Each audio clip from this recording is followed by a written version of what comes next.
Hey, Browns fans, before we get started, just want to thank the sponsors of today's show. Head to omahasteaks.com/dogs, DAWGS right now and use promo code DOGS when you check out. Take advantage of the 50% off site-wide sale, plus you'll get 8 free burgers with your order. And again, use that code DOGS when you check out to get $30 off your order. And Danger Coffee. Get 10% off at dangercoffee.com/dogs. Use promo code DOGS. 10% off mold-free, toxin-free, delicious coffee.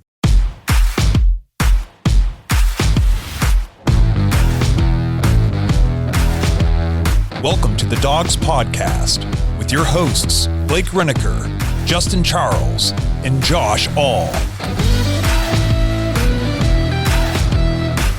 What's up, Browns fans? Welcome back to another episode of the Dogs Podcast presented by Omaha Steaks. Josh all alone with you, continuing the State of the Browns series, talking about the different positions across the Cleveland Browns roster. And like I said on the last episode, defense is done. It's in the books. Go check it out. We've got everything over there. Cornerback, safeties, linebackers, defensive line, all the good stuff. And then I just did offensive line, starting on the offensive side of the ball. And now we're going to stick with the nitty-gritty in those trenches. We're going to talk about running backs today. And do I have some very disappointing news for everybody? Based on the stats that I found at the running back position. But honestly, a lot of the stuff I'm going to talk about just goes into stuff that we harped on the entire season. And the stats just kind of prove everything we already knew just by watching the game. But we'll get into all that. Please, if you guys are watching this show on YouTube, number one, you guys rock. Love you. We appreciate you. Please hit that like button, subscribe to this channel, because if you haven't subscribed, what are you doing? And then you got to smash that notification bell so you don't miss when we put new stuff out like this. We have more content coming out than we ever have before, and you don't want to miss any of it. So we appreciate everybody who is following us. If you're listening on the podcast apps out there on your phone, that's awesome. We appreciate it. And make sure you follow the show. If you're on Spotify, give us a 5-star rating. I said this on the last episode. If you're on Apple, please give us a 5-star written review. Those help the show like you wouldn't believe. So if you're listening on Apple Podcasts right now on your phone, please just take 1 minute. Give me 60 seconds of your time. Head to the main Dogs Podcast screen, scroll down to the bottom where it says leave a review, tap 5-star, and then actually leave a comment for the show. And like I said before, it doesn't have to be anything crazy. Great show, great Browns content, good information, good-looking guys, whatever you want to say. I don't really care. Just leave something there, a little positive note about the show, and that goes a long way into helping us get in front of more Browns fans, and it helps our show grow. Appreciate you guys. You are the best. So whenever we're talking now about the running back position for the Cleveland Browns in 2024, we're going to rehash what happened in 2023. And I got a couple notes here that I want to talk about. I want to dismiss some misconceptions about the Browns offense, Kevin Stefanski, things I see people still posting bogus stuff online. I'm like, guys, come on, there's a way to find out if this is even correct, and you guys are way wrong. So despite the pass-heavy shift over the second half of the season that the Cleveland Browns offense took, the Browns still averaged 30.2 run plays per game. That was the 4th most in the NFL. So the Browns were still number 4, top 5 in most rushing attempts on average per game, even though it went down over the second half. The first half of the season just goes to show you we were running the ball. We were still running the ball. And we did not deviate from that until we absolutely had to. And at one point, we absolutely had to. So I want to talk about the Browns' run scheme for a minute because I think this is important. We talked to Jake Burns from OBR during the bye week. Go back, me and Blake, we had him on the show. Check out that episode. And he does a lot of film breakdown for the Browns. So he was talking about the scheme. And these different NFL offensive schemes, I'm learning more and more about them. Obviously, as I grow as a podcaster and as a fan and all these things, I'm just always trying to learn more about the game at the pro level and these different nuances. So I was looking up things about the Browns' run scheme, And I've got some information, and I think it's interesting where this information comes from. So the source is actually SteelersDepot.com. So this is from last season in 2022, and this comes from Cam Hayward, defensive lineman for the Steelers, and he was talking about how you stop the Browns, and this is when we had Nick Chubb at full health, how you stop the Browns and what they do best. So this article said, quote, "The Browns pair their inside zone with an outside wide zone. Conceptually, it's similar. The offensive line all on one track flowing down the line with the running back picking the lane based on how the defense flows. There is no designated hole for the back to hit. The scheme relies on the running back's vision to make the offense right by finding where the defense is not." Let me say that again. This scheme relies on the runner's vision to make the offense right by finding where the defense isn't. Usually that's the hip of the guard on the inside zone or the hip or butt of the tight end in outside zone. And I want you guys to remember what I just said about the scheme, what I just read, as I go through these guys, primarily the only guy to talk a whole lot about, which is Jerome Ford. Jerome Ford is 5'10", 210 pounds, 24 years old. He's going to turn 25 at the start of this upcoming season. He was born in Armwood, Florida. He started his college career at Alabama back in 2018 and 2019. And he was kind of buried on the depth chart behind guys like Damian Harris, Najee Harris, Brian Robinson. So, in order to try to get a little more exposure, to get a little more playing time, he transferred to Cincinnati in 2020. And then that year he played behind Jared Dokes. And then he didn't even become the starter at Cincinnati until 2021, but he had a monster season when he did. He was a 5th-round pick, number 156 by the Browns in 2022. And I've said this on the show so much. And you can go back and watch the draft recap from that year. I was stoked, absolutely stoked that we got Jerome Ford, because I remember watching him that season. Cincinnati was on TV quite a bit. And I would watch. I'm like, man, Jerome Ford's a freaking good running back. He was in the college football playoff. And it was just, he kind of carried that team. I mean, I know they had Desmond Ridder and all that, but the offense moved because of Jerome Ford. And I was very excited for the Browns to get Jerome Ford. Now, this season, he ended up playing in every single game. We went into the season with him as the backup to Nick Chubb, and we did some episodes talking about why we thought we needed a little more depth at the running back position. But then at the same time, devil's advocate was, I think the number was like 93% of the running back carries in 2022 came from Chubb and Hunt. So it was like, well, do we really need another running back? Because that's just going to be 93% of the carries are going to go to Chubb and Ford. Well, it didn't exactly work out that way. Nick Chubb goes down with his season-ending knee injury in week 2. And Jerome Ford takes over as the lead feature back for the Cleveland Browns offense. And we'll talk about what happened. So Jerome Ford had 204 carries, 813 yards, and 4 rushing touchdowns. 1 fumble. He averaged 4.0, so 4 yards a carry. But trust me when I say this, that is not his true yards per carry. That is not his efficiency number, and we will get to that. He had 63 targets in the passing game, which is a lot for a running back in the NFL. So one thing Jerome Ford, and I know a lot of what I'm about to say in this episode is probably going to come off as me kind of knocking him and bashing him a little bit. I'll give credit where credit's due, though. Jerome Ford, one hell of a receiving back. 44 receptions, 319 yards, and 5 catches in the 5 touchdowns in the receiving game.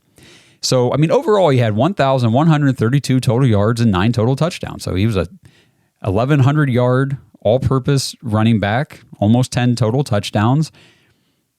Not bad. Those numbers are not bad. He did have 6 drop passes on the year. That was the 4th most among running backs. So kind of the opposite of what I just said about him being such a great receiving back. He had the most drops. But the thing that made him such a good back is whenever he did get the ball in space, in the screen game and out in the flats and stuff like that, he could do some things with it. He really could. Let's see, 26 total broken tackles on the year, 446 yards came before contact, 367 yards after contact. So what I was sort of alluding to with his yards per carry and all that kind of stuff, per NFL Next Gen stats, talked about this during the season, so if you've been with us, this isn't new. If you're not, buckle up. He was the second least efficient running back in the NFL this season. The second least efficient running back in the NFL per Next Gen stats. His efficiency was a 4.68, and he had the highest time behind the line of scrimmage in the entire NFL at 3.16. He had -4 rush yards over expected. To give you an idea to compare, a running back like Jaylen Warren for the Steelers had 162 yards over expected. Jerome Ford, -4. So for the season, yeah, okay. Jerome Ford averaged 4 yards a carry, and there's whatever. There are box score surfing fans out there that will throw that 4.0 yards per carry in our face and say, well, the Browns should have run the ball more or whatever, and use that 4 yards a carry as a supporting factor. Not the true story. So, according to playerprofiler.com, Jerome Ford had 8 breakaway runs, and a breakaway run is listed as a run that is 15 or more yards. So over the season, Jerome Ford had 8 runs that were 15 or more in length. So 8 breakaway runs. It was a breakaway run rate. Breakaway run rate. Say that 4 times fast or 5 times fast. Holy crap. 3.9%. So 266, and I'm going to do some quick math for you guys. 266 out of his 813 yards were considered breakaway yards. We said multiple times this season, Jerome Ford is he's a Saquon Barkley light, maybe like ultra light. He's Saquon Barkley zero sugar. And the reason we say that is because he's a home run hitting threat. And that's the thing that's been with like Saquon Barkley over his career, is you'll watch a game of the Giants and go, okay, 1 yard a carry, 1 yard a carry, 2 yards a carry. Holy shit, there's a 56-yard run. He just explodes. And that's what Jerome Ford does. Jerome Ford, it's like, right into the back, stuffed at the line, 47-yard touchdown. And these numbers are what really show that. So 266 out of his 813 yards, that's 33% of his total yards. 1/3 were breakaway yards. So 8 breakaway runs, 266 yards. On those carries, he averaged 33.25 yards a carry. Good job, Jerome Ford.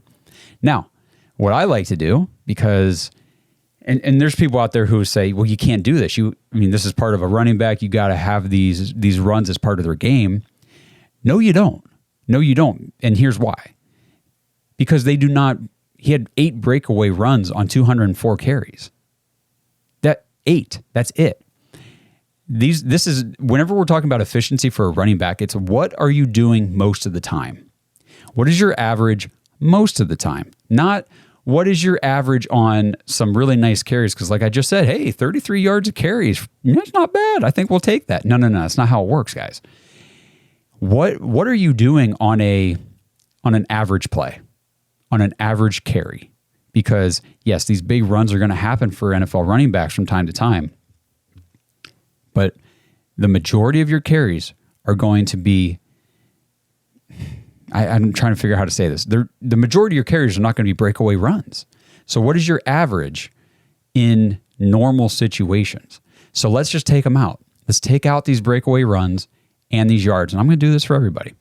So if we take out the breakaway runs and the breakaway yards, Jerome Ford on the season had 196 carries for 547 yards. Remember, 204 carries. I'm only removing 8 carries from his entire season in this equation. That's not a lot. That's not even, I'm not even taking 10 carries away from the guy. I'm taking those 8 carries out of his stats, and let's see what we're left with. 547 yards on 196 carries comes out to 2.8 yards per carry. And that is the truth of Jerome Ford in 2023. What those numbers verify is what we said all season. Jerome Ford, like I just talked about with Saquon, home run hitting back, but he is not made for this Cleveland Browns run scheme right now. Remember what I talked about with the scheme when I opened the show. It relies on the running back. This scheme relies on Jerome Ford to pick the running lane based on how the defense is flowing, based on where the defense is not. And as we saw time and time and time again, that is just not his game. It's just not his game. Jerome Ford needs to be in a scheme where there is a specific lane and he doesn't have to think about where to go. You hit this gap, this is where the run's going on this play, go. And I think Jerome Ford could be a very good running back in that kind of a scheme, but in the Browns zone scheme, like I talked about, where there is no specified running lane for the running back, it is, we're going this direction, this is the type of zone we're running. You pick the lane based on what you see the defense do. I'm sorry, Jerome Ford, but dude, you kind of suck at that. You're not very good. And there are other stats here, guys. I'm not just saying he sucks to say he sucks. There's other things here we can talk about. So let's get into some of this. Stuffed runs.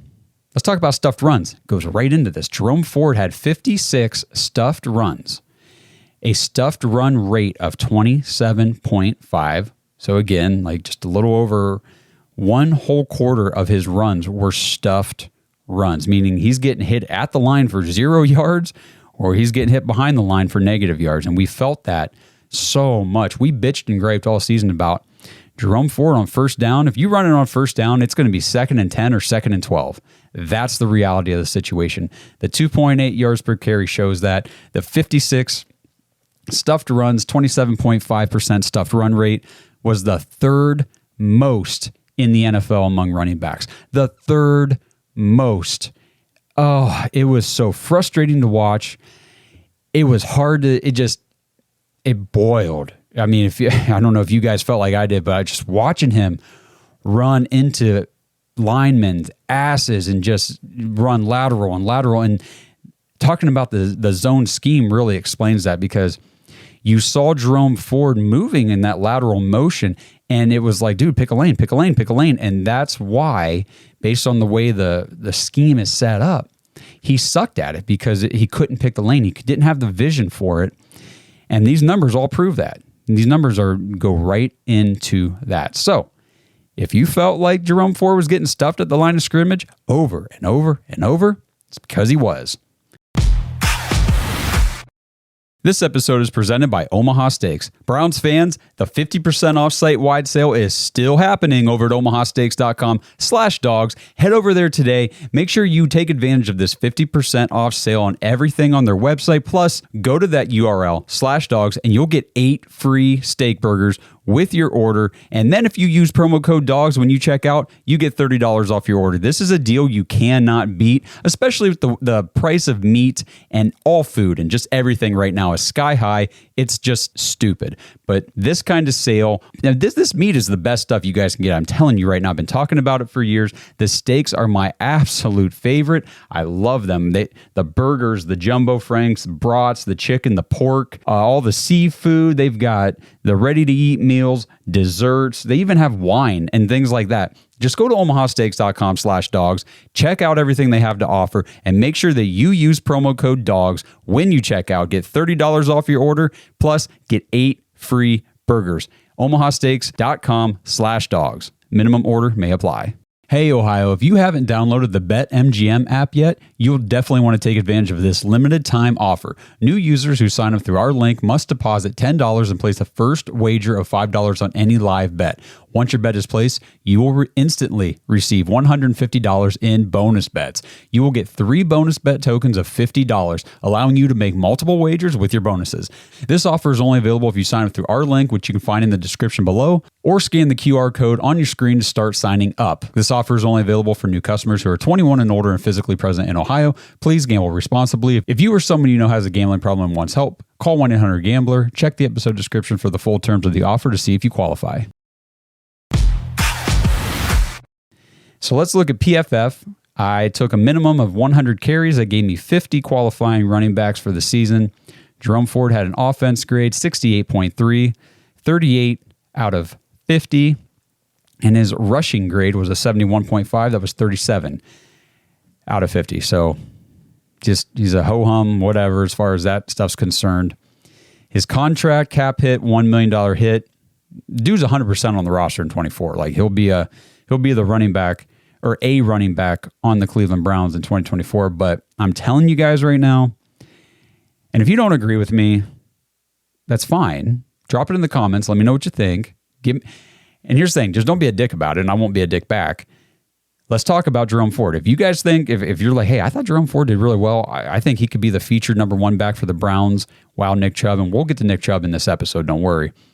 But while he's, coming back from his injury and all that stuff, fine, drop it in the comments. Let me know what you think about Jerome Ford. Tell me why. Tell me why you think that, and we'll have a discussion. But I'm telling you guys, my opinion, based on all those numbers, based on what I saw all for the entire season of 2023, the dude cannot be the number one feature back on the Browns.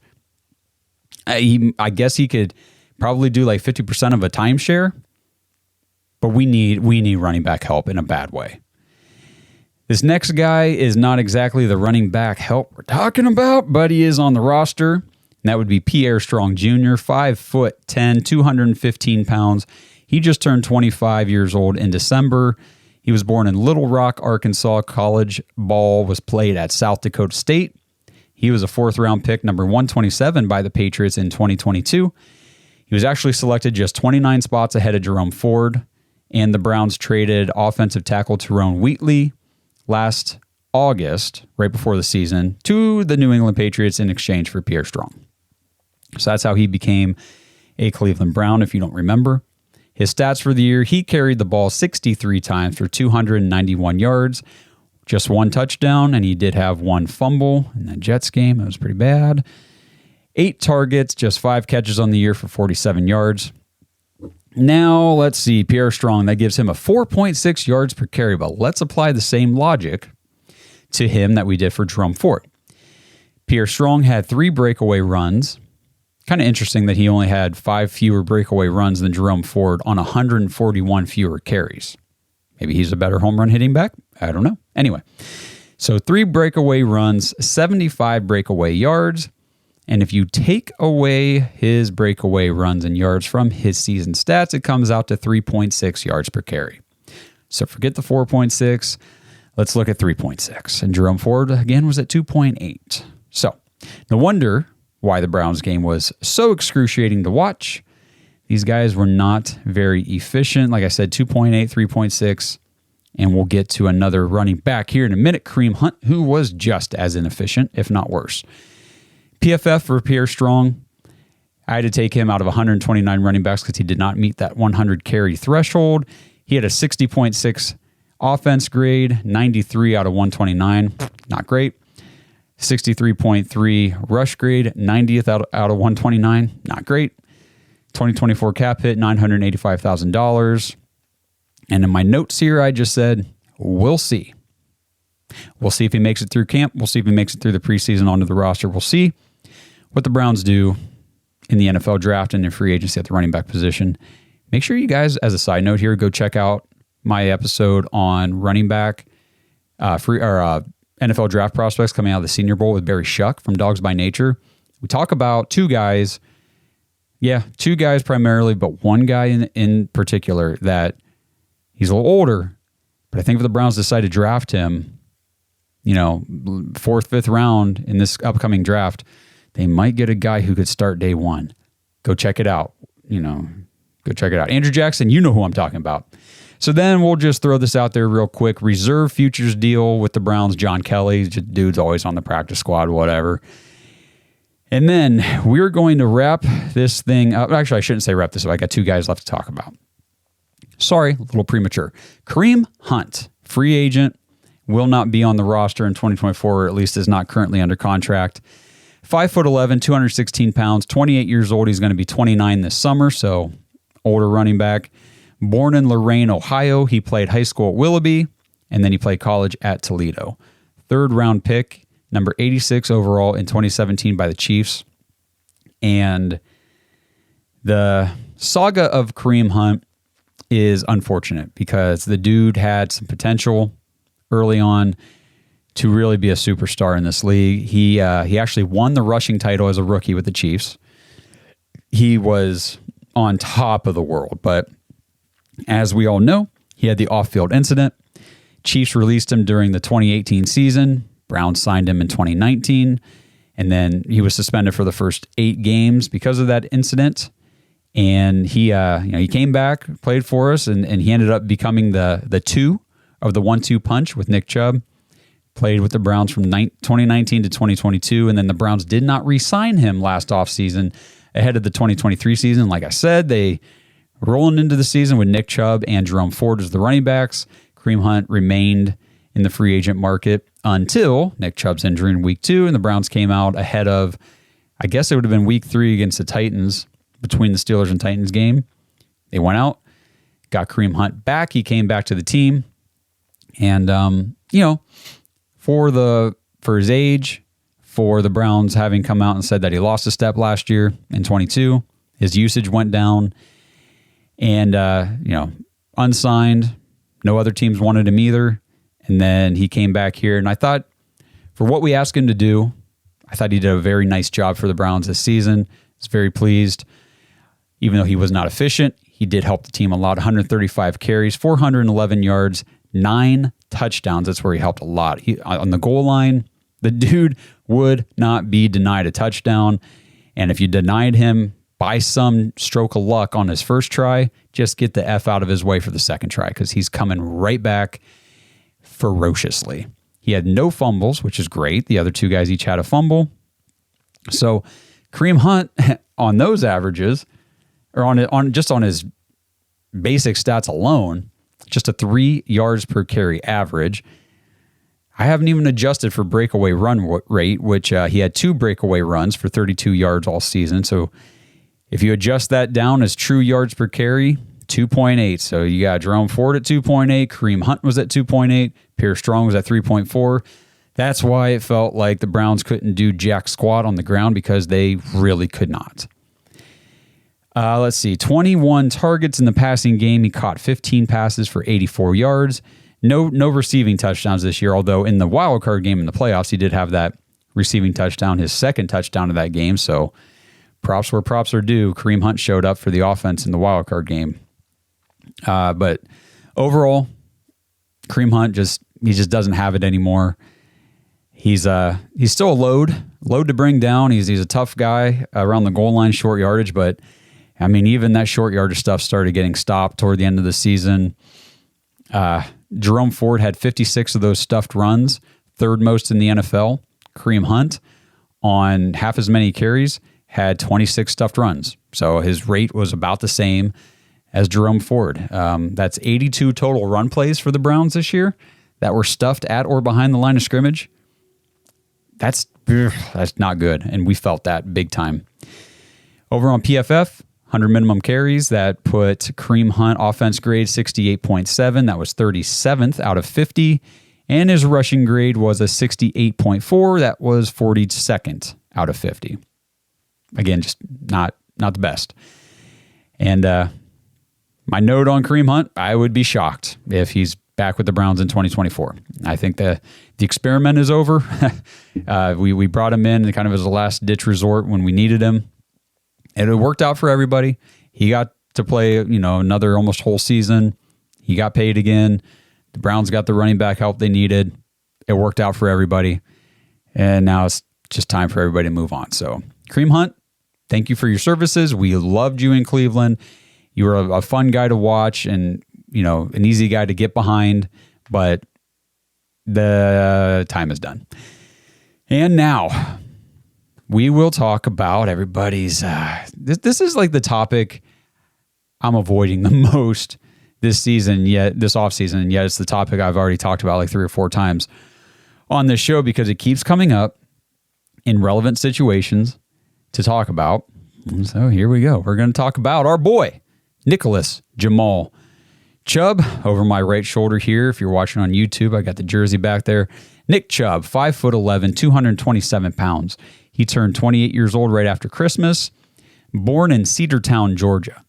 Let's do a little background on Nick Chubb, since we got no stats to really talk about for this year, and I want to talk about him because I love Nick Chubb.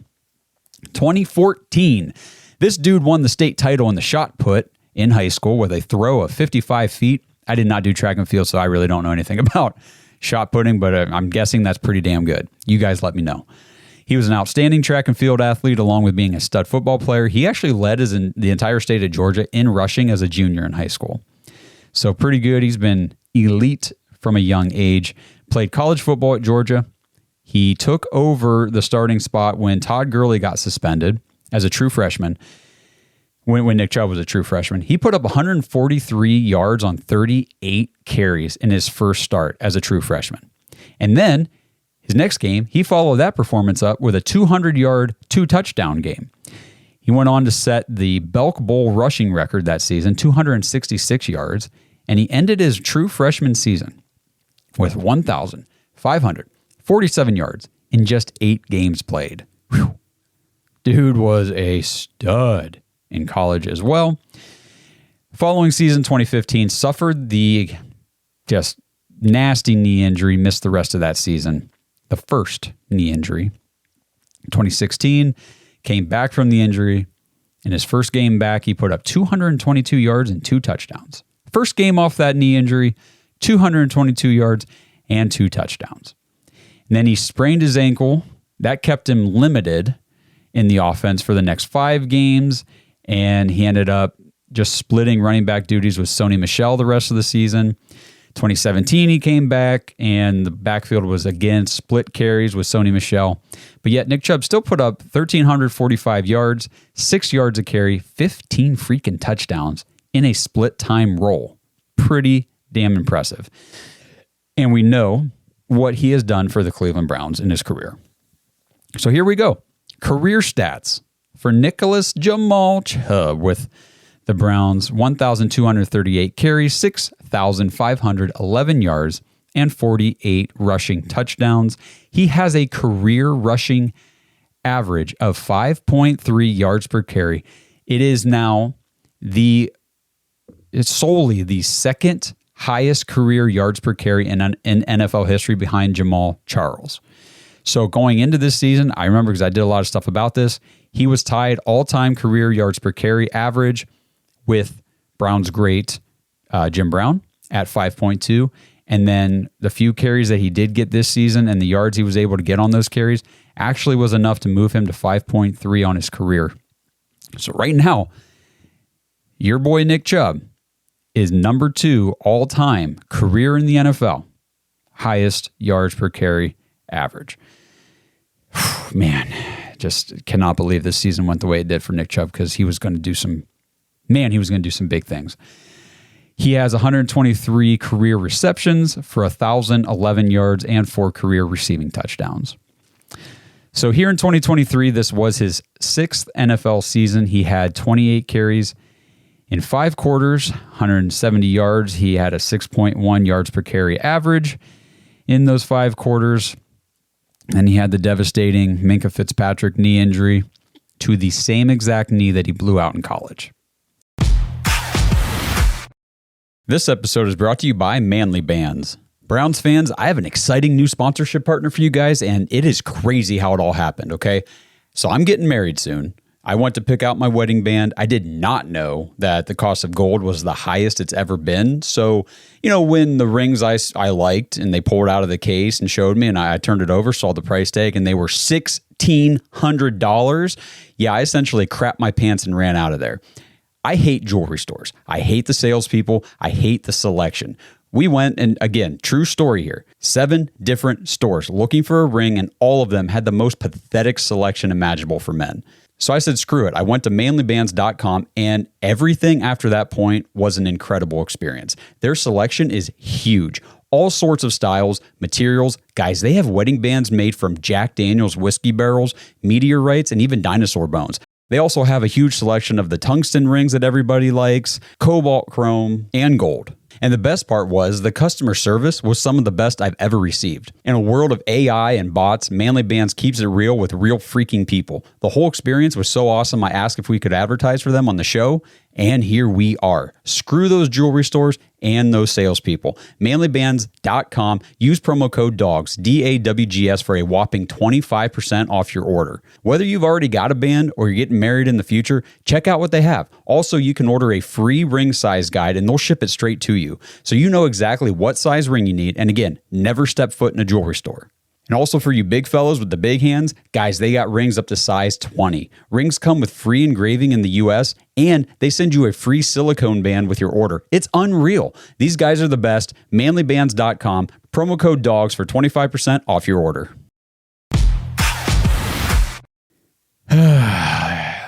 It's hard to talk about, guys. It is, because all the trash talk basically that I've done this episode talking about Jerome Ford and Pierre Strong, Kareem Hunt, the inefficiency, the struggles in the run game, the offensive line last episode not being the best at run blocking, yada, yada, yada.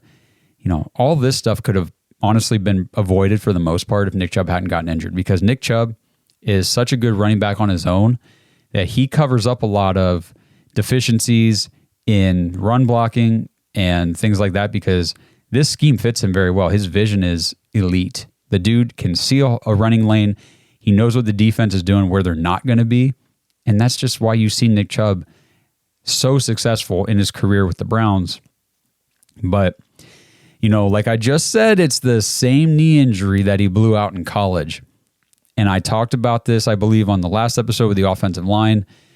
And I've seen people say it, and we just got to talk about it. And I'm going to quote what I'm sure you've heard a lot of Browns fans, and maybe you've even said yourself. Well, Nick Chubb was able to come back from this same knee injury in college and be an elite running back. He can do it again. I know, guys. I like that sentiment. I want to believe that too. If anybody could do it, it is Nick Chubb. That I will agree with. If anybody could come back from a second devastating knee injury to the same knee and retain his elite status as a running back in the NFL, it would be Nick Chubb. Now I'm going to level with you guys. The likelihood isn't high. I'm sorry. It just isn't high. And that's really what sucks about this, because there's a difference, a big difference between being 19 years old and blowing out your knee and making a recovery, and being 28 years old, blowing out the same knee a second time and making the recovery. Your body is not the same. That's like a decade difference, guys, between these knee injuries. And if you're 30 or 40, you're in that range where I'm at, like right in the middle, you know that your body ain't the same now as it was when you were 18, 19 years old. So he was able to make a recovery with that younger body. Now Nick Chubb has a insane training regimen. He keeps his body in incredible shape. And again, that's why if anybody can come back from a second devastating knee injury, it's going to be him. But we just have to look at this realistically and say, we cannot just expect Nick Chubb to be Nick Chubb when he comes back from this injury. The fact that he's even coming back is a miracle, because when it happened, everybody, all the headlines, everybody was, the sports docs and everything were saying that's a career ender right there. So when we got the news that he's going to be able to make a recovery and probably play again, miracle. It was just such great news. But we got to talk about, as tough as it is to talk about the knee injury itself, we got to talk about the contract. And we talked about the contract on Monday's episode in the studio. And here we go. We'll kind of dive into it again for you guys here. Nick Chubb, third highest annual average paid running back in the NFL. So the dude does get paid like an elite running back. 2024 cap hit is $15 million. Dead cap of just $4 million. So if you do the math, the Browns could save $11.8 million by cutting or trading him at any point this offseason. I know a lot of people are saying, well, they just need to restructure his deal. He doesn't have a restructure option on his deal just because of the way it's set up. It's the final year. There's the guaranteed money has been all moved, where everything was placed, the way the contract was set up. There's no restructuring. The only way to keep Nick Chubb on the team is for him to sign an extension with the team that would reset his contract number for this year, kind of override the number that he's set to get paid. And what that essentially does, it's a pay cut for Nick Chubb.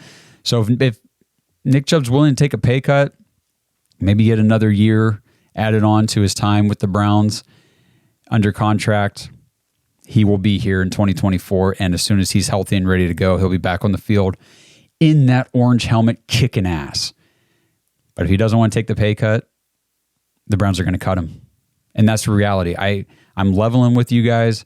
And if you don't like to hear this, then just shut it off, because I'm just telling you the truth.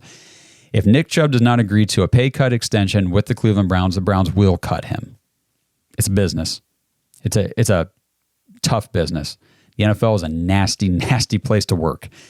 And it's because your job comes and goes like that real quick. And that is the reality that we are facing as Browns fans with Nick Chubb.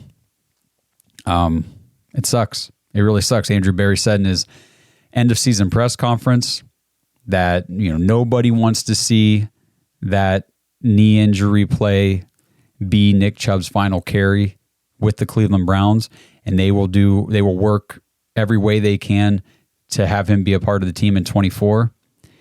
To me, that just says we're going to sit down and talk, and if we can't agree, if both sides can't agree on how this is going to go, we're going to have to move on. So I hate it. I do not like it. This is not a fun thing for me to talk about. I'm getting teary-eyed, guys. I'm going to have to stop. I'm going to stop and talk about something else. No, I guess I don't have to talk about something. I got to keep talking about this because I have more notes. So I put in here, Browns, if you need more, I guess, information on this, they're not going to pay a running back $15.8 million not to play. This is, we talked about this on the show. I don't think there's a whole lot of information yet about where Nick Chubb is on his recovery. He could potentially be back week 1 in 2024 and be on the field and ready to go. I think the more likely scenario is he starts the year on PUP, physically unable to perform list, for those of you who don't know what PUP is. And I think it could be like a 4 to 6 week time frame. Say it's 6. Let's go worst case scenario. Let's say it's 6 weeks and he's unavailable. He comes back the first, let's say 2 to 4 games. He's on a snap count, just trying to ease his way back in. Now you're at 10 games, and then maybe over the last 6 or 7 games of the season, Nick Chubb's playing, but coming back off of this injury, he's still trying to get back up to full strength. He's not 100% himself. He's probably still splitting carries more than he would if he was fully healthy. And then your season is over. Just showing a projected timeline for him as a running back coming off of this injury. As a business, I get it. The Browns cannot say we're not going to pay $16 million for you to get back to health for 2025. We can't do that. And that sucks. It really sucks. And like I said, we'll see. We'll see what the timeline says. Maybe he's back week 1. Maybe the Browns are going to see that, hey, this guy's on track to actually be available the entire season. And we think maybe he'll be closer to 100% than we ever thought. Maybe he is worth the $16 million this year against the cap. But I'm not counting on that. I'm not counting on any of that to happen. I am preparing myself, and I'm preparing you guys as well.